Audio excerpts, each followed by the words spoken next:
നാമത്തിൽ ആമേൻ. എന്റെ പ്രിയപ്പെട്ട സഹോദരങ്ങളെ, ഒരിക്കൽ കൂടി നമുക്ക് ഒന്നിച്ച് കർത്താവിന്റെ നാമത്തിൽ കൂടുവാൻ, ദൈവത്തിന്റെ വചനങ്ങളെ അത്യാവശ്യം ഒന്ന് ചിന്തിക്കുവാൻ, ജീവിതത്തിന്റെ കുറവുകളും പോരായ്മകളും ഒന്ന് കണ്ടെത്തി പരിഹരിക്കുവാൻ, ദൈവത്തോട് ചേർന്നായിരിക്കുവാൻ ദൈവം നമ്മളെ അനുവദിച്ചിരിക്കും. നമുക്ക് നമ്മളെ തമ്പുരാന്റെ കരങ്ങളിലേക്ക് കൊടുക്കാം. നമ്മളൊക്കെ വെറും പച്ച മനുഷ്യരാ, ഒരുപാട് വിഷമങ്ങളും വേദനകളും ഒക്കെ ഉള്ളവരാ. പക്ഷെ അതൊന്നും അല്ല, അതിനപ്പുറമാണ് നമ്മളെന്ന് നാം തിരിച്ചറിയേണ്ടിയിരിക്കും. ദൈവത്തിന്റെ കരങ്ങളിലേക്ക് കൊടുക്കാൻ നമ്മളിപ്പോൾ ഈ തിരുവചനത്തിന് മുമ്പിൽ ഒരുപാട് വചനങ്ങളൊന്നും പറയുന്നില്ല. പക്ഷെ പറയുന്ന വചനം നമുക്ക്, കഴിക്കുന്ന ആഹാരം നമുക്ക് നന്നായി ദഹിച്ച് നമ്മുടെ ശരീരത്തിന്റെ ഭാഗമാകുന്നത് പോലെ കേൾക്കുന്ന ഒരുപാട് വചനം കേൾക്കാതെ കേൾക്കുന്ന വചനത്തെ ധ്യാനിച്ച് അവ എനിക്ക് നീ എങ്ങനെ ഉപയോഗിക്കാൻ പറ്റും, എനിക്ക് എങ്ങനെ കൂടുതൽ നന്മയിലും വിശുദ്ധിയിലും ജീവിക്കാൻ പറ്റും. 19-ാം സങ്കീർത്തനത്തിന്റെ 2 വചനങ്ങളായിരുന്നു പരിശുദ്ധാത്മാവ് നമുക്ക് നൽകുന്നത്. 19-ാം സങ്കീർത്തനത്തിന്റെ വചനങ്ങൾ 12-ാമത്തെ വചനം, 12, 13, 14 3 വചനങ്ങളാണ് നമ്മൾ ചിന്തിക്കുന്നത്. ആ വചനം ഇങ്ങനെയാണ് തുടങ്ങുന്നത്. 12-ാമത്തെ വചനം, എന്നാൽ സ്വന്തം തെറ്റുകൾ മനസ്സിലാക്കാൻ ആർക്ക് കഴിയും? അറിയാതെ പറ്റുന്ന വീഴ്ചകളിൽ നിന്ന് എന്നെ ശുദ്ധീകരിക്കണമേ. ബോധപൂർവം ചെയ്യുന്ന തെറ്റുകളിൽ നിന്ന് ഈ ദാസനെ കാത്തുകൊള്ളണമേ. അവ എന്നിൽ ആധിപത്യം ഉറപ്പിക്കാതിരിക്കട്ടെ. അപ്പോൾ ഞാൻ നിർമ്മലനായിരിക്കും, മഹാ അപരാധങ്ങളിൽ നിന്ന് ഞാൻ വിമുക്തനുമായിരിക്കും. എന്റെ അഭയശിലയും വിമോചകനുമായ കർത്താവേ, എന്റെ അധരങ്ങളിലെ വാക്കുകളും ഹൃദയത്തിന്റെ വിചാരങ്ങളും അങ്ങയുടെ ദൃഷ്ടിയിൽ സ്വീകാര്യമാകട്ടെ. 2 തരത്തിൽ മനുഷ്യനിലേക്ക് പാപം വരുമെന്നാണ് ഈ സങ്കീർത്തകൻ പറയുന്നത്. 2 തരത്തിൽ. ഒന്ന്, അറിയാതെ ചെന്ന് ചാടിപ്പോകുന്ന ചില മണ്ടത്തരങ്ങൾ, പോരായ്മകള്. ഹൗവയ്ക്ക് അറിയില്ലായിരുന്നു, ഹൗവയ്ക്ക് അറിയായിരുന്നു ഇത് തിന്നാൻ മരിക്കും എന്നൊക്കെ കർത്താവ് പറഞ്ഞെങ്കിലും അതിന്റെ പൊരുൾ എന്നാ, അതിന്റെ അർത്ഥം എന്താന്ന് മനസ്സിലായില്ല. അപ്പം ആ ഹൗവ ആ പഴം പറിച്ച്, ഇവര് രണ്ടുപേരും പഴം തിന്നു കഴിഞ്ഞാൽ പരിണത ഫലം കൊണ്ടാണ് യഥാർത്ഥത്തില് അവര് ഭയപ്പെട്ടത്. ഇതുപോലെ തന്നെ നമ്മളും വിചാരിക്കും സാരമില്ല, ഇപ്പൊ ഒരു പെക്ക് അടിച്ചെന്ന് വിചാരിച്ചാൽ എന്നെ വലിയ കുഴപ്പമൊന്നുമില്ലല്ലോ, ഒരു പെക്കെല്ലാം ഉള്ളു, അല്ല ബിയർ കുടിച്ചാൽ എന്നെ കുഴപ്പം. എന്റെ പ്രിയപ്പെട്ട സഹോദരങ്ങളെ, ലോകത്ത് പാപത്തിന്റെ ചെറിയ പാപവും വലിയ പാപവും ഇല്ല. ചെറിയ പാപമെന്ന് നമ്മൾ ചിന്തിക്കുന്നത് വലിയ പാപത്തിന്റെ വിത്തുകളാണ്. ആ വിത്ത് പൊട്ടിമുളച്ചു വരുമ്പോൾ അത് വലിയ പാപമായി തീരും. അങ്ങനെയാണ് ഒരുപാട് പേര് പെട്ടുപോയിരിക്കുന്നത്. ഇവിടെ പറയാണ്, അറിയാതെ പറ്റുന്ന വീഴ്ചകളിൽ നിന്ന് എന്നെ കാത്തുകൊള്ളണമേ. കാരണം ദൈവിക ജ്ഞാനം കിട്ടിയാലേ പാപം പാപമാണെന്ന് മനസ്സിലാകത്തുള്ളൂ. അല്ലെങ്കിൽ തന്നെ എല്ലാരും ചെയ്യുന്നപ്പോൾ ഞാൻ ചെയ്താൽ എന്നെ കുഴപ്പമില്ല, അയൽവക്കക്കാരെല്ലാം അതാ ചെയ്യുന്നത്. അപ്പൊ നമ്മൾ ഈ ഒരു തിരിച്ചറിവ് നമുക്കുണ്ടാകണം. അറിയാതെയാണ് പറ്റുന്നത് എന്ന് പറഞ്ഞാൽ നമ്മൾ അറിവ് സമ്പാദിക്കാനും അതിനു വേണ്ടുന്ന ആത്മാവിന്റെ കൃപ നേടുവാനുമുള്ള ആഗ്രഹവും അതിനുള്ള പ്രയത്നവും നമ്മളിൽ ഉണ്ടാകണം. ഞാൻ പറയാം, പാപം ചെയ്യാതിരിക്കുക എന്നുള്ളത് പുണ്യമല്ല. പാപം ചെയ്യാതിരിക്കുന്നതോടൊപ്പം പുണ്യം ചെയ്യുമ്പോഴാണ് അനുഗ്രഹങ്ങളും കൃപകളും ഒക്കെ നമുക്ക് ലഭിക്കുന്നത്. എല്ലാ പ്രശ്നങ്ങളും മാറും. ഇന്ന് ഒരാളോട് സംസാരിച്ചപ്പോൾ അദ്ദേഹം എന്നോട് പറയാണ്, അദ്ദേഹവും ഭാര്യയും കൂടെ ഒരുപാട് നന്മ ചെയ്യുന്ന മനുഷ്യൻ. അദ്ദേഹം കരയി, അദ്ദേഹം പറഞ്ഞു, നിങ്ങളെ പോലൊന്നും എനിക്ക്, ഞാൻ പറഞ്ഞു അങ്ങനെ പറയാതെ, എനിക്കല്ലേ, എനിക്ക് വേണ്ട ദൈവത്തിനുമല്ലേ എന്റെ കുറവ് അറിയാവുന്നത്, നിങ്ങളുടെ ദൈവത്തിനുമല്ലേ നിങ്ങളുടെ കുറവ് അറിയാവുന്നത്. അതുകൊണ്ട് ആരും ആരെക്കാളും മെച്ചമല്ല, എല്ലാവരും കാലിടറാൻ സാധ്യതയുള്ള ലോകത്താണ് ജീവിക്കുന്നത്. 2-3 സഹോദരിമാർ എന്നെ കാണാൻ വന്നിട്ട് പറഞ്ഞു, കുഞ്ഞോൻ ബ്രദർ എന്ത് ഭാഗ്യവാനാ, കുഞ്ഞോൻ ബ്രദറിനെ പാപം ചെയ്യാതല്ലേ ജീവിക്കുന്ന, പാപം അപ്പൊ എനിക്ക് ഇവര് പറഞ്ഞപ്പോ എനിക്ക് ചിരിയാ തോന്നി. ഇവരുടെ ധാരണ പാപം ചെയ്യാനായിട്ട് ശരീരം വേണമെന്നാ. സത്യത്തിൽ പാപം ചെയ്യാൻ ശരീരം വേണമെന്നില്ല. ശരീരം ദുർബലമാണെങ്കിലും മനസ്സുണ്ടായാൽ മതി പാപം ചെയ്യാൻ. കഴിഞ്ഞു പോയ കാലങ്ങളിലെ പാപങ്ങളോ അല്ലെ ലോകത്തുള്ള തിന്മകളോ ഒക്കെ ചിന്തിച്ചു കൊണ്ടിരുന്നാൽ, കർത്താവ് തന്നെ പറഞ്ഞില്ലേ, പുകഴ്ചയോടെ സ്ത്രീയെ നോക്കുന്നവൻ അവന്റെ ഉള്ളിലാണ് പാപം നടക്കുന്നത്. അപ്പൊ പാപം ബാഹ്യമായിട്ടല്ല നടക്കുന്നത്, പാപം ഉള്ളിലാണ് നടക്കുന്നത്, ആന്തരികമായിട്ടാണ് നടക്കുന്നത്. അതുകൊണ്ടാണ് സങ്കീർത്തകനോട് പറയുന്നത്, അറിയാതെ പറ്റുന്ന വീഴ്ചകളിൽ നിന്ന്. ഇത് സാത്താന്റെ വല്ലാത്ത കെണിയാ കേട്ടോ, സാത്താന്റെ വല്ലാത്ത കെണിയാ. ഇത് തിന്നാൽ ദൈവത്തെ പോലാകും എന്നൊരു പ്രലോഭനം കൊടുത്തുകൊണ്ട് സാത്താൻ അവിടെ വീഴിച്ചതുപോലെയാണ് നമ്മളും ഇപ്പോൾ പലപ്പോഴും. നമ്മൾ പറഞ്ഞ ലോകം മുഴുവൻ കുഴപ്പത്തിലേക്കാണ് പോകണം. ആരും സത്യം പറയുന്നില്ല, എല്ലാവരും ഇങ്ങനെ അങ്ങനെ എങ്ങനെ പോണു. പിന്നെ നമ്മളിപ്പോ ലോകര് ചെയ്യുന്നതാണ് നമ്മൾ ചെയ്താൽ എന്നെ കുഴപ്പമില്ല. നമുക്ക് അങ്ങനെ രോഗം ചെയ്യുന്ന കണക്ക് ചെയ്യാനുള്ളവരല്ല. ആ തിരിച്ചറിവ് നമുക്കുണ്ട്. നമ്മൾ ദൈവത്തെ ഉപയോഗിക്കുന്നവരാകല്ലേ. എനിക്ക് പ്രശ്നം വരുമ്പോ കർത്താവേ കർത്താവേ കർത്താവേ, കാര്യമായ പ്രശ്നങ്ങളൊന്നും ഇല്ലെങ്കിൽ ഞാൻ എന്റെ വഴിക്ക് പോകുന്ന ഒരവസ്ഥ ഉണ്ടാകരുത്. കാര്യമായ പ്രശ്നങ്ങൾ ഉണ്ടാകുമ്പോഴും ഇല്ലാത്തപ്പോഴും ഈ തമ്പുരാനിൽ ആശ്രയിച്ച് ജീവിക്കുന്ന ഒരു ജീവിതത്തിന് നമുക്ക് ആഗ്രഹിക്കാൻ. പ്രിയപ്പെട്ടവര്, അറിയാതെ പറ്റുന്ന വീഴ്ചകളിൽ നിന്ന് 12-ാമത്തെ വചനം പറയാ, എന്നാൽ സ്വന്തം തെറ്റുകൾ മനസ്സിലാക്കുവാൻ ആർക്ക് കഴിയും? അറിയാതെ പറ്റുന്ന വീഴ്ചകളിൽ നിന്ന് എന്നെ ശുദ്ധീകരിക്കണമേ. നമുക്കറിയാലോ, നമ്മുടെ വീട്ടിൽ കൊച്ചു പിള്ളേരുള്ളപ്പോ അവരെവിടെങ്കിലും ചെളിയിലോ അല്ലെങ്കിൽ എന്തെങ്കിലും അഴുക്കോ കാലെ പറ്റി കഴിയുമ്പോ അവരും അറിയാം, അമ്മ എന്റെ കാലെ പറ്റി അമ്മ കഴുകണേ. അപ്പൊ അമ്മയ്ക്കറിയാം കുഞ്ഞിന്റെ കാല് അഴുക്ക് പറ്റിയിട്ടുണ്ടെന്ന്. അമ്മ നന്നായിട്ട് വൃത്തിയായിട്ട് കഴുകുന്നത് പോലെ കർത്താവ് ഇവിടെ സങ്കീർത്തകൻ പറയാ, എന്നെ ശുദ്ധീകരിക്കണമേ നീ. കാരണം മനുഷ്യർക്ക് ആരെയും ശുദ്ധീകരിക്കാൻ കഴിവില്ല, അത് ദൈവത്തിന് മാത്രമേ ഉള്ളൂ. അതുകൊണ്ടാണ് അവിടുത്തെ നിഷ്കളങ്ക രക്തത്താൽ എന്നെയും നിങ്ങളെയും കഴുകി ശുദ്ധീകരിച്ചിരിക്കുന്നത്. ഈ കുളിപ്പിച്ച കുഞ്ഞിനെ നമ്മൾ പറയാറില്ല, ഇനി നീ മണ്ണി ചവിട്ടണ്ട, അതിന്റെ കാലം മണ്ണ് പറ്റുമല്ലേ, പൊടി പറ്റും എന്ന് പറയുന്നത് പോലെ ശുദ്ധീകരിച്ച് ദൈവം നമ്മളെ മാറ്റി നിർത്തുകയാണ്. ഓരോ കുമ്പസാരവും അത് തന്നെയാട്ടോ, ഓരോ കുമ്പസാരവും അത് തന്നെയാണ്. അപ്പൊ നമ്മളൊരു കാര്യം മനസ്സിലാക്കണം, ഈ ഇന്നൊന്ന് കുമ്പസാരിച്ചാൽ അടുത്ത കുമ്പസാരത്തിലേക്ക് നടക്കാനല്ല ആഗ്രഹിക്കുന്നത്. അടുത്ത കുമ്പസാരത്തിൽ ഇപ്പൊ പറഞ്ഞതിൽ ഒരു പാപം കുറച്ച് ചെയ്യാനാണ് ആഗ്രഹിക്കുന്നത്. അത് ആഗ്രഹവും അതിനോടൊപ്പം പ്രവൃത്തിയും വരുമ്പോഴാണ് അതിനകത്ത് നേരെ ചൊവ്വേ പോകാനൊക്കുന്നത്. ഈ എന്നോട് ഒരു മദ്യപാനി, അവൻ എൻ്റെ അടുത്ത് വന്നിട്ട്, ഞാൻ അന്ന് ചിറ്റൂർ ധ്യാനകേന്ദ്രത്തിലെ കൗൺസിലറായിട്ടിരിക്കുക. ഇവൻ എൻ്റെ അടുത്ത് വന്നിട്ട് ഇരുന്നു വന്നിട്ട് എന്നോട് ചോദിച്ചു, എന്നാ പറ്റി? ഞാൻ അതൊക്കെ പിന്നെ പറയുന്നത്, എനിക്ക് എന്താണ് എന്തുണ്ട് വിശേഷം എന്നൊക്കെ ചോദിച്ച് ഈ ചെറുപ്പക്കാരനോട് ഞാൻ സംസാരിച്ചുകൊണ്ടിരിക്കുക. ഇവൻ എന്നോട് പറയാം, ഞാൻ ഇനി കുടിക്കുന്നില്ല. എനിക്ക് ചിരി വരുത്തണ്ടേ, നീ എന്നോട് കുടിക്കാത്ത? അപ്പൊ നാട്ടുകാരെല്ലാം കുടിക്കില്ല, നീ കുടിച്ചാൽ എന്നാ പ്രശ്നം? അങ്ങനെ പ്രത്യേകിച്ച് നീ കുടിക്കുന്ന കൊണ്ടൊരു പ്രശ്നമൊന്നും ഉണ്ടാവില്ല. ഇല്ല, ഞാൻ കുടിക്കില്ല. കാരണം ഞാൻ പറഞ്ഞ ഒത്തിരി പേര് ഇപ്പൊ കുടിക്കുന്നുണ്ട്, പിന്നെ എന്തിനാ നീ കുടി നിർത്തുന്നത്? അവസാനം അവൻ എന്നോട് പറഞ്ഞൊരു കാര്യമുണ്ട്, ഇത് ഞാൻ കുടിച്ചാൽ ഭ്രാന്തനാകും. നിസാരമെന്ന തരത്തിൽ ഈ പാപത്തിലേക്ക് ചെന്ന് ചാടിയതാ. ഇന്ന് അവന് പരിശുദ്ധാത്മാവ് വെളിപ്പെടുത്തി കൊടുത്തു, ഇനി നീ വഴിക്ക് പോയാൽ കൃത്യമായിട്ടും മാനസിക രോഗിയായി, ഒരു മനോരോഗിയായിട്ട് നീ മാറുമെന്ന്. ഒരു 35-40 വയസ്സേ ഉള്ളവന് കള്ളുകുടി നിസ്സാരമായിട്ട് തുടങ്ങി, റബ്ബർ വെട്ട ജോലി. അവൻ എന്നെ എടുക്കും, 4 പെക്കടിക്കണം അവന്.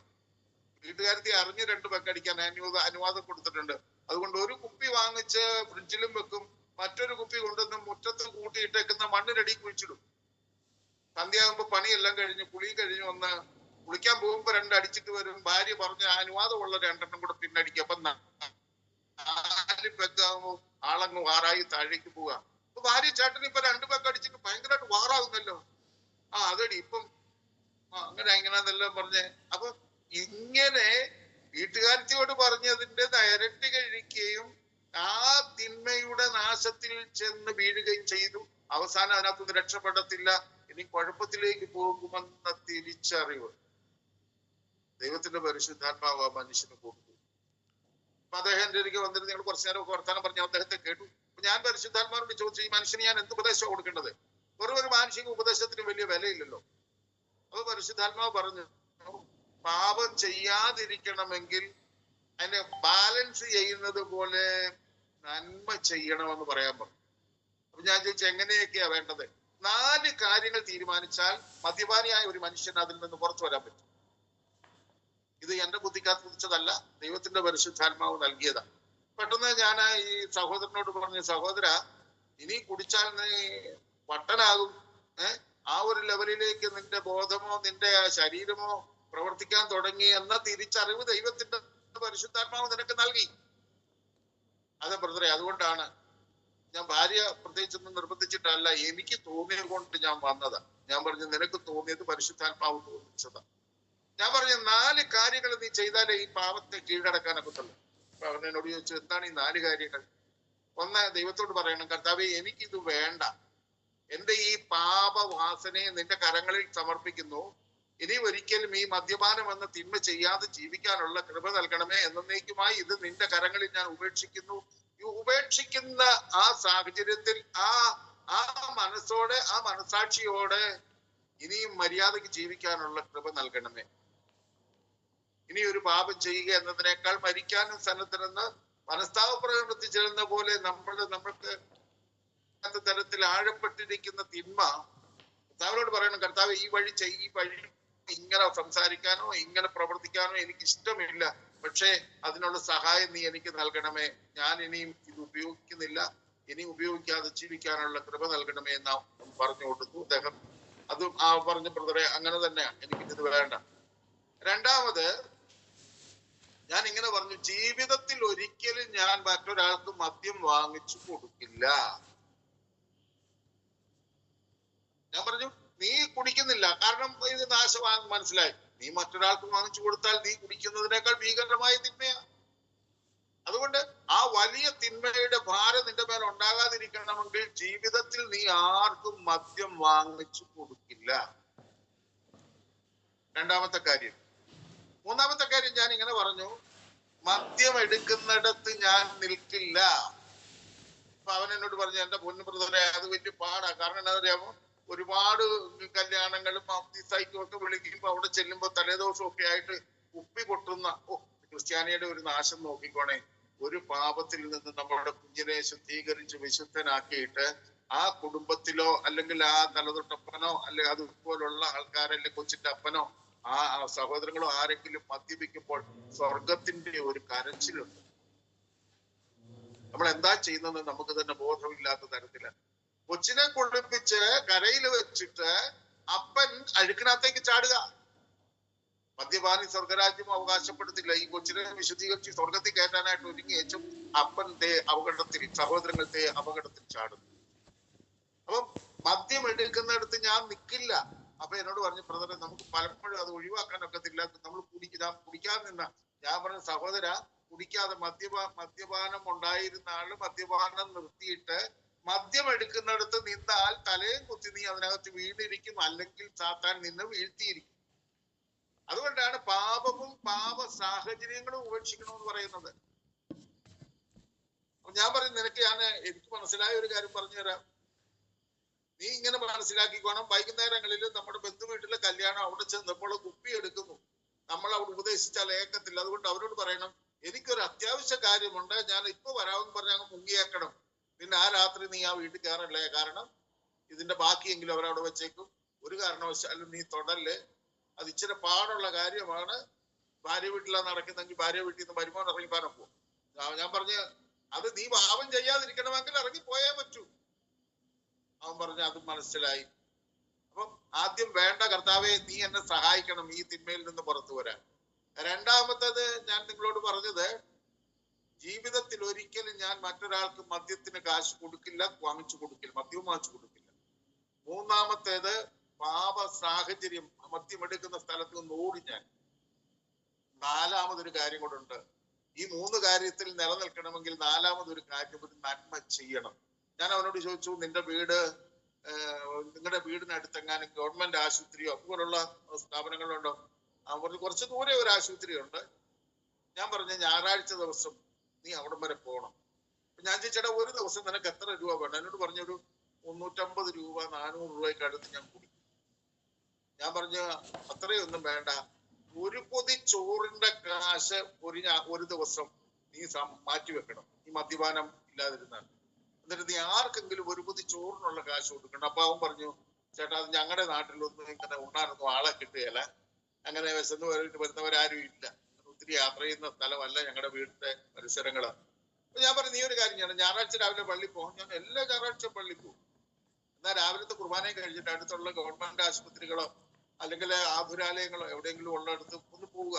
പോയി അവിടെ ചെന്നിട്ട് ഓരോരുത്തരോട് ചോദിക്കുക, ചേട്ടാ എന്നാണ്ട് വിശേഷം, ചേച്ചി എന്നാണ്ട് വിശേഷം, എത്ര നാളായി ആശുപത്രി വന്നിട്ട് എന്നൊക്കെ ചോദിച്ചിങ്ങനെ വർത്തമാനം പറഞ്ഞ് നടന്നിട്ട് ഒരു 100 രൂപ എടുത്തിട്ട് അതില് നിന്റെ മനസ്സിൽ തോന്നുന്ന ഒരാൾക്ക് കൊടുക്കുക. എന്നാ ഇത് കൈ ഇരുന്നോട്ടെ, അല്ലെ ആഹാരം വാങ്ങിച്ചു കഴിച്ചോ, അല്ലെ മരുന്ന് വാങ്ങിക്കാനായിട്ട് ഇത്രേ ഉള്ളു കേട്ടോ, കൂടുതലൊന്നും തരാനില്ലെന്ന് പറഞ്ഞ് നിനക്ക് കഴിയുന്ന ഒരു നന്മ ചെയ്യേ. ആ മനുഷ്യരുടെ പ്രാർത്ഥന നിനക്ക് കാവലും കോട്ടയുമായിരിക്കും. എങ്ങനെയാന്ന് ചോദിച്ചു കഴിഞ്ഞാൽ, ഒത്തിരി വിശന്നിരിക്കുന്ന ഒരു മനുഷ്യന് ഒരു പൊതി ചോറ് കൊണ്ടു കൊടുക്കുന്നു. ഞാൻ എന്റെ ജീവിതത്തിൽ ഒരു ദിവസം തൃശ്ശൂർക്ക് ഒരു ശുശ്രൂഷയ്ക്ക് പോകാനായിട്ട് വീട്ടിൽ നിന്ന് ഇറങ്ങാം. 8 മണിയാകുമ്പോൾ ഞാൻ കാപ്പി കുടിച്ച് ഇറങ്ങും. കാപ്പി കുടിച്ചോണ്ടിരിക്കുമ്പോൾ പരിശുദ്ധാത്മാവ് എന്നോട് പറഞ്ഞു, ഒരു പാഴ്സലൂടെ എടുക്കാൻ പറഞ്ഞു. അപ്പൊ ഞാൻ വിചാരിച്ചു, ഇതെന്തിനാ പാഴ്സൽ എടുക്കുന്നത്? അപ്പൊ ഇടിയപ്പവും മുട്ടക്കറിയാണ്. ഞാൻ മോളോട് പറഞ്ഞു, ഒരു 3 ഇടിയപ്പവും ഒരു മുട്ടക്കറിയും കൂടെ എടുക്കടി എന്ന് പറഞ്ഞു. അവിടെ എന്നോട് ചോദിച്ചു, അപ്പനെ എന്നതിനെ ഇപ്പൊ കഴിച്ചേലുള്ളൂ, പിന്നെ എന്നെ അങ്ങിയില്ലപ്പോ അവിടുന്ന് ആഹാരം കിട്ടിയത്. ഞാൻ പറഞ്ഞു, അല്ല എനിക്ക് വേണോന്ന് പറഞ്ഞു. ഏതായാലും അവൾ അതിലെടുത്ത് തന്നു. ഞാൻ കാർ ഓടിച്ചു വരുമ്പോ ഒരു സ്ഥലത്ത് വന്നപ്പോ പരിശുദ്ധാത്മാ പറഞ്ഞു, തണ്ടായിരിക്കുന്ന ആളിന് കൊടുത്തോളാൻ പറഞ്ഞു.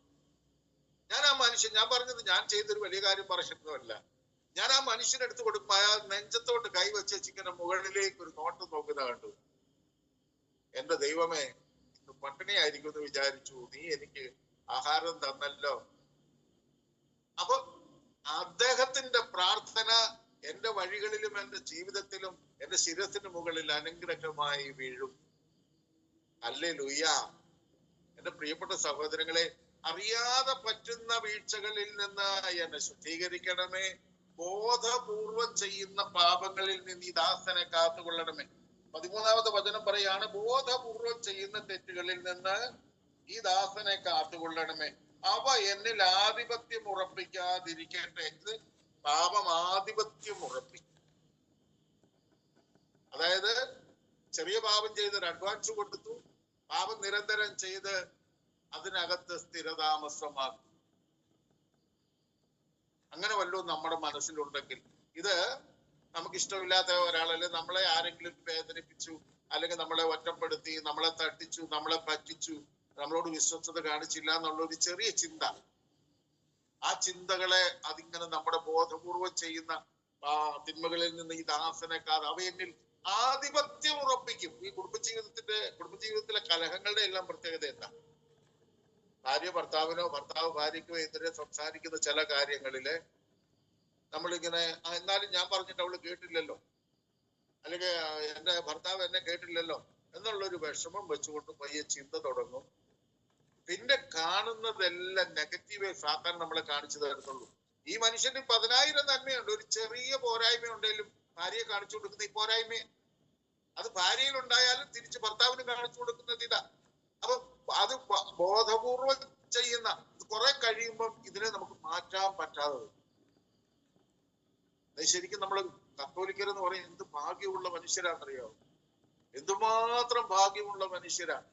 കാരണം ഭൂമിയിൽ ജീവിക്കുമ്പോൾ ഒരു ആരോഗ്യം എപ്രകാരം സൂക്ഷിക്കപ്പെടുന്നുവോ, ആരോഗ്യത്തിന് വേണ്ടുന്ന ആഹാരവും വിശ്രമവും അതുപോലെ ശുദ്ധിയും ഒക്കെ നമ്മൾ പാലിക്കുന്നത് പോലെ തന്നെ മാമോദീസ സ്വീകരിച്ച ഒരാത്മാവ് മരണം വരെ എന്നും കുളിച്ചു വൃത്തിയായി ഇരിക്കുവാൻ തക്ക തരത്തിൽ, വിശുദ്ധിയിൽ നിലനിൽക്കുവാൻ തക്ക തരത്തിൽ.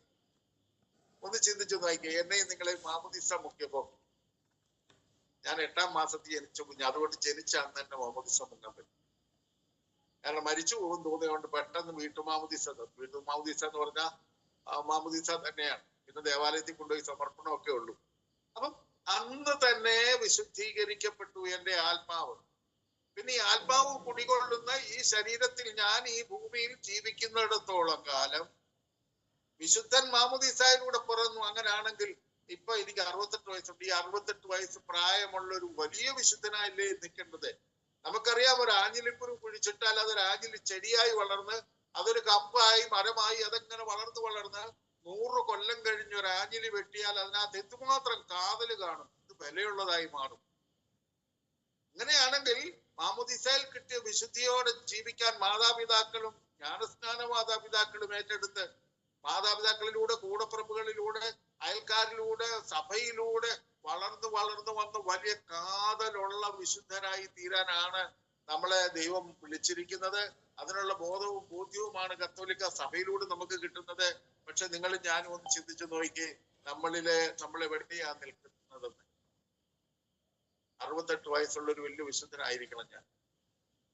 പിന്നെ പഞ്ചേന്ദ്രിയങ്ങൾ ലോകത്തേക്ക് തുറന്നിരിക്കുന്നത് കൊണ്ട് ഇന്ദ്രിയങ്ങളിലൂടെ കടന്നു വരാവുന്ന സകല പാപങ്ങളും ഏറ്റു പറഞ്ഞ് ശുദ്ധീകരിക്കപ്പെടാനുള്ള വഴി ആധിപത്യം ഉറപ്പിക്കാൻ, അവ എന്നിൽ ആധിപത്യം ഉറപ്പിക്കാതിരിക്കട്ടെ, അപ്പോൾ ഞാൻ നിർമ്മലനായിരിക്കും എന്ന് പറഞ്ഞാൽ വീഴ്ച ഉണ്ടാകാം, പക്ഷെ നിരന്തരം വീഴുന്ന ഒരവസ്ഥയിൽ നിന്ന് എഴുന്നേറ്റ് പോകുന്ന ഒരവസ്ഥയിലേക്ക് നിങ്ങൾ ചിന്തിച്ചിട്ടുണ്ടോ?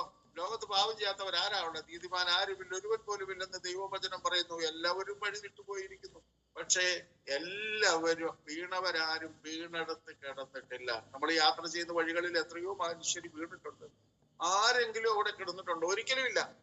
അപ്പൊ വീണവരെ എഴുന്നേറ്റ് പോകാനുള്ള ബലം ഒന്നുകിൽ അവന് കിട്ടും, അല്ലെങ്കിൽ നാട്ടുകാരെ കൊണ്ടെങ്കിലും അവനെ എടുത്തോണ്ട് പോകാനുള്ള സാധ്യതയും വഴിയും ദൈവം ഒരുക്കുമ്പോൾ ഇതുപോലെ തന്നെയാണ് സഭയിലൂടെ ഉപസാരത്തിലൂടെ മടങ്ങി വന്ന് ഉദാശകളിലൂടെ ജീവിച്ച് പിന്നെ പരിഹാര ജീവിതം ജീവിച്ച സഹോദരങ്ങളെ, ഒരു കാര്യം ഞാൻ പറയാം. കുമ്പസാരത്തിലൂടെ പാപമോചനമുണ്ട്, പക്ഷെ പരിഹാരം ജീവിതം കൊണ്ട് ചെയ്തിരിക്കണം. അല്ലെങ്കിൽ സ്വർഗം കിട്ടത്തില്ല. ചെന്ന് ശുദ്ധീകരണ സ്ഥലം വഴി പോകേണ്ടി വരും. അതിന്റെ ആവശ്യമില്ലല്ലോ. റൂട്ട് ടിക്കറ്റ് ഉള്ളപ്പോ പിന്നെ എന്തിനാ ഇടയ്ക്കിറങ്ങി മാറി കയറുന്നത്?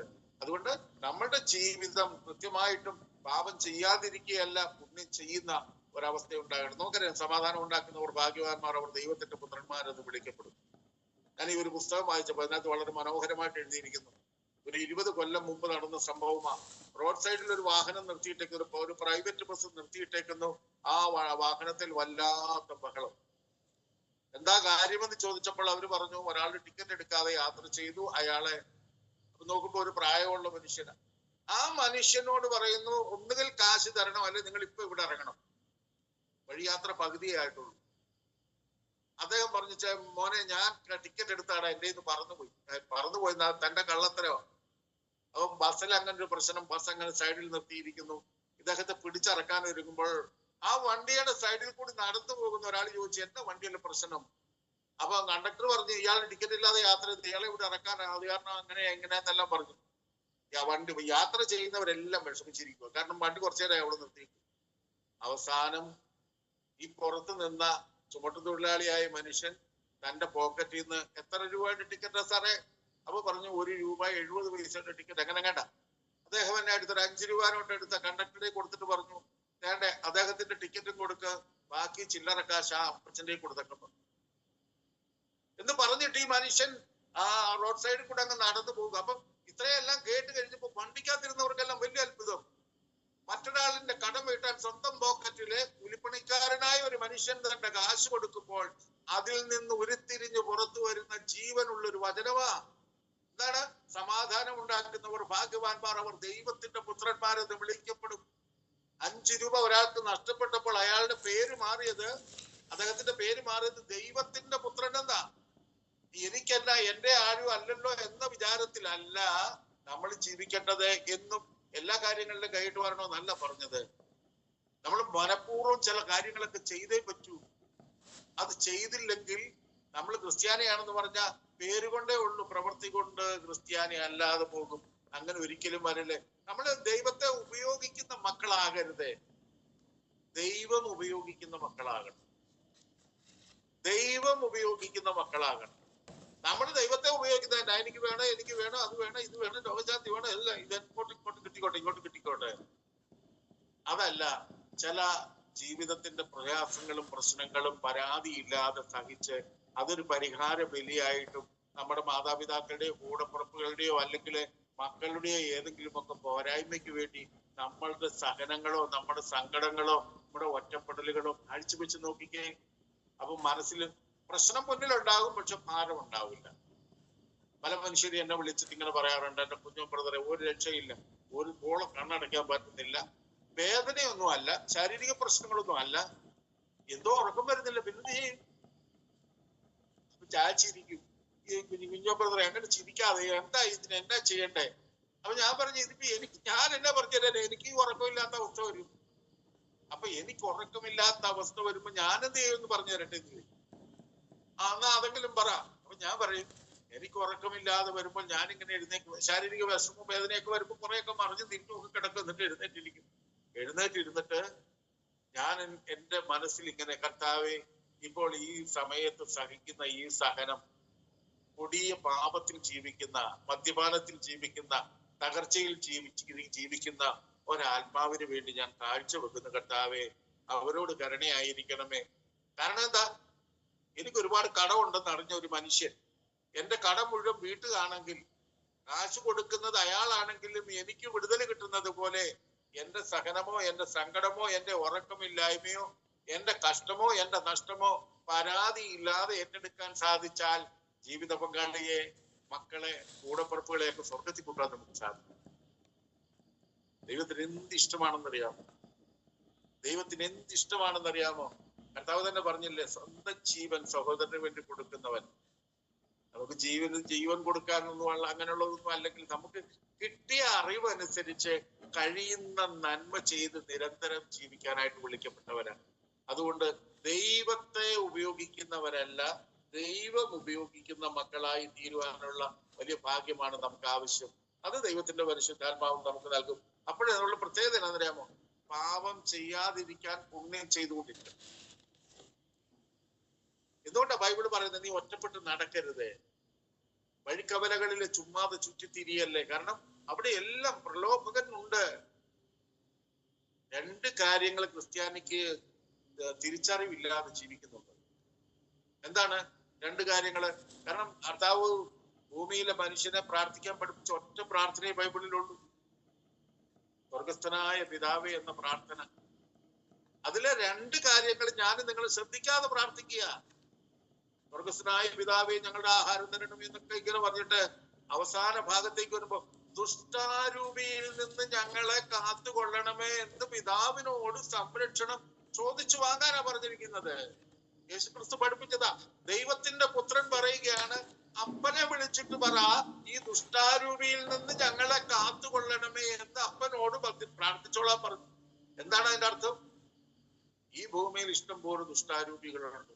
അവൻ നമ്മളെ എവിടെങ്കിലും കൊണ്ട് ഒന്നുകിലെ നോട്ടത്തിലല്ലേ, കേൾവിയിലല്ലേ, ചിന്തയിലല്ലേ, വാക്കിലല്ലേ, പ്രവൃത്തിയിൽ ഏതെങ്കിലും മൂലയ്ക്ക് കൊണ്ടൊന്ന് ഉരുട്ടിയിടാൻ നടക്കുകയാണ്. അപ്പൊ ദുഷ്ടാരൂപിയിൽ നിന്ന് ഞങ്ങളെ കാത്തുകൊള്ളണമേ എന്ന് പിതാവിനോട് സംരക്ഷണം ചോദിച്ചു വാങ്ങി ആ ബോധത്തോടെ നീ ജീവിക്കുമ്പോൾ ഈ അവന്റെ കെണിയിൽ വീഴാതെ ജീവിക്കാൻ സാധിക്കും. അടുത്ത രണ്ടാമത്തെ കാര്യം വരുന്നത് പ്രലോഭനത്തിൽ വീഴാതെ സംരക്ഷിക്കണമേ. പ്രലോഭകൻ ഇവിടെയുണ്ട്. ഹവ്വയെ പ്രലോഭിപ്പിച്ച ആ പാർട്ടി ഈ ഭൂമിയിലുണ്ട്. ആരുമൂലം പ്രലോഭനം ഉണ്ടാകുന്നു അവന് ദുരിതം. അപ്പൊ നമ്മള് വഴിയായിട്ട് മറ്റൊരാൾക്ക് നീ ഇച്ചിരി കുടിച്ചോന്ന്, ഇച്ചിരി കുടിച്ചെന്ന് ഇപ്പൊ സാരമില്ല, വീട്ടിലെ പണിക്കാർക്ക് കള്ളു വാങ്ങിച്ചു കൊടുക്കുന്നു. അതുപോലെ തന്നെ കൈക്കൂലി കിട്ടിയാലേ ഞാൻ ജോലി ചെയ്യത്തുള്ളൂ എന്ന് പറയുന്നു. ഇതൊക്കെ കൊടിയ തിന്മയാ പ്രിയപ്പെട്ടവരെ. ഇതൊക്കെ തിന്മയാണെന്ന് നമുക്കറിയാം. പക്ഷെ ആ അറിവ് നമ്മളെ ആ പാപം ചെയ്യാത്തൊരവസ്ഥയിലേക്ക് മാറ്റിയില്ലെങ്കിൽ രക്ഷയ്ക്ക് വന്ന തിരുവചനം ശിക്ഷയായി. കർത്താവ് തന്നെ പറഞ്ഞു, ഞാനിത് നിങ്ങളോട് പറഞ്ഞില്ലായിരുന്നെങ്കിൽ നിങ്ങൾക്ക് പാപം ഉണ്ടാകുമായിരുന്നില്ല, കാരണം അറിവില്ലാത്തവരെ പോലെയാണ് നിങ്ങൾ പാപം ചെയ്യുന്നത്.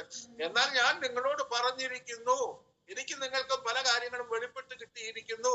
ആ വെളിപ്പെട്ട് കിട്ടിയിരിക്കുന്ന കാര്യം അനുസരിച്ച് ജീവിത വിശുദ്ധിയില്, പ്രാർത്ഥനയില്, അനുതാപത്തില്, ഉപവാസത്തിലും പ്രാർത്ഥനയിലും ജീവിക്കാൻ നമുക്ക് സാധിക്കണം. ഈ ഉറക്കമില്ലാത്ത വരുന്ന രാത്രികള്, അല്ലെങ്കിൽ നമ്മൾ ഉദ്ദേശിക്കാത്ത തരത്തിലുള്ള തകർച്ചകളും സങ്കടങ്ങളും. ഞാൻ വളരെ സത്യമായ ഒരു കാര്യം പറയാം. ഞാൻ എൻ്റെ ജീവിതത്തിൽ ഈ എൻ്റെ കർത്താവ് അറിയാതെ എനിക്കൊന്നും ഭവിക്കയില്ല എന്ന് പറഞ്ഞൊരു പാട്ടുണ്ട്. ആ പാട്ട് ഞാൻ എത്ര പ്രാവശ്യം പാടിയിട്ടുണ്ടെന്ന് എന്നോട് ചോദിക്കണ്ട, എനിക്കറിയില്ല. കാരണം എൻ്റെ ജീവിതത്തിൽ എന്ത് പ്രശ്നം ഉണ്ടായാലും ഞാൻ ആ പാടുന്നത് ഇങ്ങനെയാണ്: എൻ്റെ കർത്താവ് അറിയാതെ എനിക്കൊന്നും ഭവിക്കയില്ല, എൻ്റെ കർത്താവ് അറിയാതെ എനിക്കൊന്നും ഭവിക്കയില്ല. ജന്മനം തളർന്നിടുമ്പോൾ സാന്ത്വന വചനമേകി നൽകിയായി ചാരയുള്ള കർത്താവ് അറിയാതെ എനിക്കൊന്നും ഭവിക്കയില്ല. ഈ പാട്ട് എനിക്ക് ജീവിതത്തിലെ വേദനകളിലെല്ലാം ഞാൻ പാടും. ഭീകരമായ ഒരു സഹനത്തിന് നടുവിലൂടെ കടന്നു പോകുക. എനിക്ക് വീട്ടിൽ ഇരുന്നിട്ട് ഇരിക്കാൻ പറ്റില്ല. ഞാൻ ഒരു ധ്യാനകേന്ദ്രത്തിലെ ഡയറക്ടേഴ്സിനെ വിളിച്ചിട്ട് പറഞ്ഞു, എനിക്ക് വേണ്ടി ഒരു ബലി അർപ്പിക്കണം, ഞാനിന്ന് അങ്ങോട്ട് വരിക എന്ന് പറഞ്ഞു. അവിടെ പോയിരുന്നു. അച്ഛൻ അവിടെ ബലി അർപ്പിച്ച ശേഷം ഞാൻ പറഞ്ഞു, അച്ഛാ സക്രാരി കൂടി തുറന്നേക്കാൻ പറഞ്ഞു. അച്ഛൻ സക്രാരിയും തുറന്നു വന്നു. അവിടെ ഇരുന്ന് ഈ പാട്ട് ഒരു 3-4 പ്രാവശ്യം പാടിയപ്പോൾ എന്റെ കൂടെ ഇരുന്നവർക്കൊക്കെ തോന്നി ഈ പുള്ളിക്ക് എന്തോ മാനസിക നില തെറ്റിയിട്ടുണ്ടോ. ഈ പുള്ളിക്ക് കാരണം അത്ര തലതല്ലി കരയേണ്ട കാര്യങ്ങളിലാണ് വീണിരിക്കുന്നത്. ആ സമയത്ത് ഞാൻ എൻ്റെ കർത്താവ് അറിയാതെ എനിക്കൊന്നും ഭവിക്കയില്ല എന്ന് പാടി. എന്റെ പ്രിയപ്പെട്ട സഹോദരങ്ങളെ, ഒരു തിന്മ വന്നാൽ, തിന്മ വരാം, വീഴ്ച വരാം, തകർച്ച വരാം, അല്ലെങ്കിൽ നമ്മൾ പ്രതീക്ഷിക്കാത്ത പലതും വരാം. പക്ഷെ അവിടെയും നമ്മൾ പറയണം, ഇതും എൻ്റെ കർത്താവ്. നമുക്കറിയാം യോബിന്റെ സഹനങ്ങളുടെ തകർച്ചകളെല്ലാം വരുമ്പോൾ യോബ് പറയുന്നുണ്ട്, ദൈവം തന്നു, ദൈവം എടുത്തു, ദൈവം തന്നു, ദൈവം എടുത്തു. അവസാനം പച്ച മനുഷ്യനായ ആ മനുഷ്യനും പറഞ്ഞു, ഓ, ജനിക്കാതിരുന്നാ മതിയായിരുന്നു, ഞാൻ ജനിച്ച ദിവസം ശപിക്കപ്പെട്ടിട്ടെന്നൊക്കെ പുള്ളി പറയുന്നുണ്ട്. പക്ഷേ അദ്ദേഹത്തെ അറിവിൽ നിന്ന് ജ്ഞാനത്തിലേക്ക് ദൈവം നയിച്ചു. യോബേ, നിവർന്നു നിൽക്കുക, എന്റെ ചോദ്യത്തിന് നീ ഉത്തരം പറയുക. ആകാശത്തിലെ പക്ഷി എങ്ങനെയാണ് പറക്കുന്നത്, കടലിന്റെ പല കാര്യങ്ങൾ, പല ദൈവിക രഹസ്യങ്ങൾ ചോദിക്കുക. യോബ് അവസാനം രണ്ടും തണുക്കിട്ട് പറഞ്ഞു, തമ്പുരാനെ, നിന്നെ പറ്റി കേട്ടിട്ടേ ഉള്ളായിരുന്നു, നിന്നെ ഇപ്പോൾ ഞാൻ കണ്ടിരിക്കുന്നു. നഗ്നനേത്രം കൊണ്ട് ദൈവത്തെ കണ്ടു എന്നല്ല അതിനർത്ഥം. അനന്തജ്ഞാനിയും അനന്ത സ്നേഹവുമായ ദൈവത്തിന്റെ പരിപാടികളും പദ്ധതികളും ആ കൊച്ചു മനുഷ്യന്റെ ബോധത്തെ പ്രകാശിപ്പിച്ചപ്പോൾ നിന്നെ ഞാൻ കണ്ടിരിക്കുന്നു എന്ന് പറഞ്ഞു. എന്റെ പ്രിയപ്പെട്ട സഹോദരങ്ങളെ, എന്റെ കൂടെ ഇപ്പൊ ഞാൻ വീൽ ചെയറിൽ ഇരിക്കും, എന്റെ കൂടെ ഈ വീൽ ചെയറിൽ ഇരിക്കുന്ന ഒരു ദൈവമുണ്ട്. ഞാൻ ഇരിക്കുന്ന ഒരിക്കലും വീൽ ചെയറിലല്ല കേട്ടോ, ഒരിക്കലും അല്ല. കാരണം ഒരു കസേരയിൽ, ഒരു വീൽ ചെയറിൽ ഒരാൾ എത്ര മണിക്കൂർ ഇരിക്കും? 1 മണിക്കൂർ ഇരിക്കാം, 2 മണിക്കൂർ വേണേ ബലം പിടിച്ചിരിക്കാം, 3-ാമത്തെ മണിക്കൂർ ഇരിക്കാൻ പറ്റില്ല. പക്ഷെ എന്റെ ഇരിപ്പ് 14-16 മണിക്കൂറാണ്. വീൽ ചെയർ, കട്ടിലിൽ നിന്ന് വീൽ ചെയറിൽ കയറിയാൽ, അല്ലെങ്കിൽ ഈ വീൽ ചെയറിൽ നിന്ന് കാറേ കയറി കാർ ഓടിച്ചാൽ, ഈ ചെല്ലുന്ന സ്ഥലത്ത് നമുക്ക് വേറെ എങ്കിലും ചെന്ന് കഴിഞ്ഞാൽ കിടക്കാനൊക്കെയല്ല. ഒരു സാധാരണ മനുഷ്യനല്ലാത്തതുകൊണ്ട് വിശ്രമിക്കാൻ മുറിയൊക്കെ തരും, പക്ഷെ കിടക്കാനൊക്കെയല്ല. അപ്പൊ ഞാൻ പറഞ്ഞത്, ഈ 14 മണിക്കൂറും 16 മണിക്കൂറും ഇരിക്കുന്ന, വലിയ അസ്വസ്ഥതകൾ ഇല്ലാതിരിക്കുന്ന, ഇരിപ്പിന്റെ അസ്വസ്ഥതയുണ്ട്, പക്ഷെ ഒരു നിരാശയോ സങ്കടമോ ഇല്ലാതിരിക്കാൻ സാധിക്കുന്നത് ഞാൻ ഇരിക്കുന്നത് എന്റെ കർത്താവിന്റെ മടിയിൽ. നമുക്കറിയാലോ, കൊച്ചു കുഞ്ഞുങ്ങളുടെ വീട്ടിലുണ്ടെങ്കിൽ അവർ ഓടി വന്ന് അപ്പന്റെ മടിയിലല്ലേ അമ്മയുടെ മടിയിൽ കയറി ഇരിക്കും, പിന്നെ ഇറങ്ങിപ്പോവില്ല. അപ്പൊ അപ്പന്റെയും അമ്മയുടെയും സാന്നിധ്യം തിരിച്ചറിയുന്നത് കൊണ്ടാണ് ഒരു കുഞ്ഞടങ്ങിയിരിക്കുന്നതെങ്കിൽ, ഞാനിരിക്കുന്നത് എന്റെ കർത്താവിന്റെ മടിയിലാണെന്ന കൃത്യമായ സാന്നിധ്യബോധം. അതുകൊണ്ടാണ് ഞാനിങ്ങനെ ജീവിക്കുന്നത്. സഹോദരങ്ങളെ, നമുക്ക് ഇത് മാത്രം മതിയെന്നേ. ദൈവ സാന്നിധ്യ അവബോധം ഉണ്ടാകുമ്പോൾ നമ്മുടെ ഉള്ളിലെ ഭാരം എല്ലാം പോകുന്നേ. എന്നോട് ഭാര്യ ചോദിച്ചാൽ, എങ്ങനെയാണ് മോളുടെ കല്യാണം വന്നപ്പോൾ കാശില്ലല്ലോ. ഞാൻ പറഞ്ഞു, ദൈവം നടത്തി തരും. പിന്നെ ദൈവം കാശ് കൊണ്ട് നടക്കുമല്ലേ എന്ന് പറഞ്ഞു. പക്ഷെ കല്യാണം എല്ലാം കഴിഞ്ഞ് ഈ കാശില്ലാതെ കല്യാണം നടത്തി. കല്യാണം കഴിഞ്ഞാൽ അങ്ങനെ കൂടുതൽ ആർഭാടത്തിന് ഒത്തിരി ആളെ ഒന്നും പിടിച്ചില്ല. എന്തുകൊണ്ടെന്ന് വെച്ച് കഴിഞ്ഞാൽ, ആർഭാടം വേണ്ടാന്ന് പറയുന്ന പുള്ളിയാ ഞാൻ. എന്നിട്ട് എന്റെ മകളുടെ കല്യാണത്തിന് ആർഭാടം കാണിക്കാനൊക്കെ. പക്ഷെ അവസാനം കല്യാണം കഴിഞ്ഞപ്പോൾ കാശ് മിച്ചം വന്നു. ഇതാണ് ദൈവത്തിന്റെ കലവറയില്ലാത്ത, കൈ തുറന്നു തരുന്ന സ്നേഹത്തിന്റെ അടയാളം. കിട്ടണമെങ്കിൽ കിട്ടട്ടെ, അല്ലെ ചില കഷ്ടതയിലൂടെ, ചില ദാരിദ്ര്യത്തിലൂടെ, ചില ഇല്ലായ്മയിലൂടെ കടന്നു പോകാൻ ദൈവം അനുവദിക്കും. അപ്പം അറിയാതെ പോയി പാപം പറ്റുമെന്ന് ഒരു ഭാഗം പറഞ്ഞു. 2-ാമത്തെ ഭാഗം പറഞ്ഞിരിക്കുന്നു, ബോധപൂർവം ചെയ്യുന്ന തിന്മയാണെന്ന് അറിഞ്ഞിട്ടും അതിൽ ആഴപ്പെട്ട് നടക്കുന്ന മനുഷ്യൻ, അവ എന്നിൽ ആധിപത്യം ഉറപ്പിക്കാൻ ഇടയാകാതിരിക്കട്ടെ. ഇപ്പൊ ഈ വന്ന കാലത്ത് വലിയ മരമൊക്കെ പറിക്കുന്നത് JCB വിളിച്ചിട്ട് 4 വശവും മാന്തിയാണ് പറിക്കുന്നത്. നമുക്ക് പറിക്കാൻ പറ്റത്തില്ലെങ്കിൽ JCB അത് പറിക്കുന്നത് പോലെ കഴിവുള്ള നല്ല ദൈവത്തോട് പറയണം, എന്റെ ഈ പാപത്തിൽ നിന്ന്, എന്റെ ഈ അവസ്ഥയിൽ നിന്ന് എനിക്ക് മോചനം ആഗ്രഹമുണ്ട്, പക്ഷെ നടക്കുന്നില്ല. കർത്താവെ, അവിടുന്ന് എന്നെ സഹായിക്കണേ എന്ന് പറഞ്ഞാൽ ദൈവം തന്റെ പരിശുദ്ധാത്മാവിനെ അയച്ച് പുരോഹിതരിലൂടെ, അഭിഷിക്തരിലൂടെ നമ്മുടെ പാപം എടുത്തു മാറ്റാനും അതിന് പരിഹാരം ജീവിക്കുവാനും നമുക്ക് സാധിക്കണം പ്രിയപ്പെട്ടവരെ. അങ്ങനെ നമുക്ക് വിശുദ്ധ ജീവിതം ജീവിക്കാനൊക്കത്തുള്ളൂ. ആരെയും കാണിക്കാനല്ല, ആരുടെയെങ്കിലും മുമ്പിൽ ഒരു ഡീസന്റ് മാനാണെന്ന് പറയിക്കണ്ട. പക്ഷെ ദൈവം നമ്മളെ കാണുമ്പോൾ, കൊച്ചെ, എനിക്ക് നിന്നെ ഇഷ്ടമാണ്, നീ ഒത്തിരി സഹിച്ചു, സാരമില്ലടാ, ഞാനുണ്ട് നിന്റെ കൂടെ. ആ സ്നേഹം അനുഭവിച്ചുകൊണ്ട് ജീവിക്കാൻ ദൈവത്തിന്റെ പരിശുദ്ധാത്മാവ് നമ്മളെ സഹായിക്കട്ടെ പ്രിയപ്പെട്ടവര്. നമുക്കൊരു നിമിഷം കണ്ണുകൾ അടയ്ക്കാം. ഏതെങ്കിലുമൊക്കെ പാപങ്ങൾ മറഞ്ഞു കിടപ്പുണ്ടെങ്കിൽ, മറച്ചു വെച്ചിട്ടുണ്ടെങ്കിൽ അവയെല്ലാം ഏറ്റുപറയാൻ, നമ്മൾ ഉപേക്ഷിക്കാൻ കഴിയാത്ത എന്തെങ്കിലും തിന്മയുടെ വലിയ കെട്ട് നമ്മളിൽ ഉണ്ടെങ്കിൽ അത് പൊട്ടിക്കാൻ പരിശുദ്ധാത്മാവിന് സാധിക്കും. നമ്മളൊന്ന് മുട്ടുകുത്തി പറഞ്ഞാൽ മതി. അതുപോലെ ഉറക്കമില്ലാത്ത രാത്രികളൊക്കെ നമ്മൾ ആ സമയത്ത്, എന്റെ ദൈവമേ, എനിക്ക് ഉറങ്ങാൻ പറ്റുന്നില്ല, എന്റെ ഈ അവസ്ഥയെ അങ്ങയുടെ തൃക്കരങ്ങളിൽ സമർപ്പിക്കുന്നു. എന്റെ വിശുദ്ധീകരണത്തിനോ, എന്റെ ജീവിത പങ്കാളിയുടെ വിശുദ്ധീകരണത്തിനോ, എന്റെ മക്കളുടെ വിശുദ്ധീകരണത്തിനോ, കൂടപ്പിറപ്പുകളുടെയോ മാതാപിതാക്കളുടെയോ വിശുദ്ധീകരണത്തിനായി ഞാൻ ഇത് കാഴ്ചവെക്കുന്നു. അങ്ങനെ ഒരു ചിന്ത വന്ന് ഒരു കരണക്കൊന്ത കൂടെ ചെല്ലിയേക്കാക്കി കുറെ കഴിയുമ്പോൾ സ്വസ്ഥമായിട്ട് ഉറങ്ങാൻ പറ്റും. ജീവിതത്തിൽ കൂടുതൽ നന്മ ചെയ്യുവാനും ദൈവത്തിന്റെ പരിശുദ്ധാത്മാവ് എന്നെ നിങ്ങളെ സഹായിക്കട്ടെ. ഇനി എത്ര കാലം ഇവിടെ ഉണ്ട്, നാളെയും ജീവിക്കും, പിന്നെ ഞാൻ അങ്ങനെ ജീവിക്കും എന്ന് പറയാൻ ആർക്കും കഴിവില്ല. ദൈവം വിളിക്കുന്ന നിമിഷം വരെ വിശ്വാസത്തോടെ, വിശുദ്ധിയോടെ, വിശ്വസ്തയോടെ ജീവിച്ച് ദൈവത്തെ ഉപയോഗിക്കുന്നവരായിട്ടല്ല, ദൈവം ഉപയോഗിക്കുന്ന ദൈവസ്നേഹത്തിന്റെ മക്കളായി ജീവിക്കുവാൻ ദൈവത്തിന്റെ പരിശുദ്ധാത്മാവ് സഹായിക്കട്ടെ. നമുക്കൊരു നിമിഷം പ്രാർത്ഥിക്കാം. കരുണയുള്ള നല്ല കർത്താവെ, അങ്ങ് തന്ന അങ്ങയുടെ വചനമാണ് പറഞ്ഞത്. അതിനോട് ചേർന്നുള്ള ചിന്തകളും ഒക്കെ പരിശുദ്ധാത്മാവ് നൽകിയത് കൊണ്ട് മാത്രമാണ് പറഞ്ഞത്. ഈ കേട്ട ഓരോ മനുഷ്യരെയും അവിടുന്ന് അനുഗ്രഹിക്കണമേ. രോഗങ്ങളുള്ളവരുണ്ട്, കടങ്ങളുള്ളവരുണ്ട്, അതുപോലെ ബന്ധ തകർച്ച ഉള്ളവരുണ്ട്, മക്കളില്ലാത്തവരുണ്ട്, മക്കളെ ഓർത്ത് കരയുന്നവരുണ്ട്, മദ്യപാനത്തിന്റെ ദോഷവശങ്ങൾ ഉള്ളവരുണ്ട്. കർത്താവെ, അങ്ങനെ ഏതെല്ലാം തരത്തിലുള്ള വിഷമങ്ങളിലാണ് ഈ കേൾക്കുന്നവരിയ്ക്കുന്നതെന്ന് അറിയില്ല. എന്നാലും എന്റെ പൊന്നു തമ്പുരാനെ, ഇവരെ എല്ലാം അങ്ങയുടെ തൃക്കരങ്ങളിൽ സമർപ്പിക്കുന്നു. നിരന്തരം എല്ലാ ദിവസവും അർപ്പിക്കുന്ന ബലിപീഠത്തിൽ ഞാൻ ഇവരെ കൂടെ കാഴ്ചവെക്കുന്നു. ഇവർക്ക് വേണ്ടുന്ന നന്മയും ദൈവാനുഗ്രഹങ്ങളും നൽകണമേ. പരിശുദ്ധ അമ്മേ, നല്ല മാതാവേ, ഈ പ്രിയപ്പെട്ടവർക്ക് വേണ്ടി അമ്മ പ്രാർത്ഥിക്കണമേ. നന്മ നിറഞ്ഞ മറിയമേ, സുസ്തി. കർത്താവ് അങ്ങയോടുകൂടെ സ്ത്രീകളിൽ അങ്ങ് അനുഗ്രഹിക്കപ്പെട്ടവളാവുന്നു. അങ്ങയുടെ ഉദരത്തിൻ ഫലമായി ഈശോ അനുഗ്രഹിക്കപ്പെട്ടവനാവുന്നു. പരിശുദ്ധ മറിയമേ, തമ്പുരാന്റെ അമ്മേ, പാപികളായ ഞങ്ങൾക്ക് വേണ്ടി ഇപ്പോഴും ഞങ്ങളുടെ മരണസമയത്തും തമ്പുരാനോട് അപേക്ഷിച്ചുകൊള്ളണേ. ആമേൻ. പിതാവിനും പുത്രനും പരിശുദ്ധാത്മാവിനും സ്തുതി, അതിലെ പോലെ എപ്പോഴും.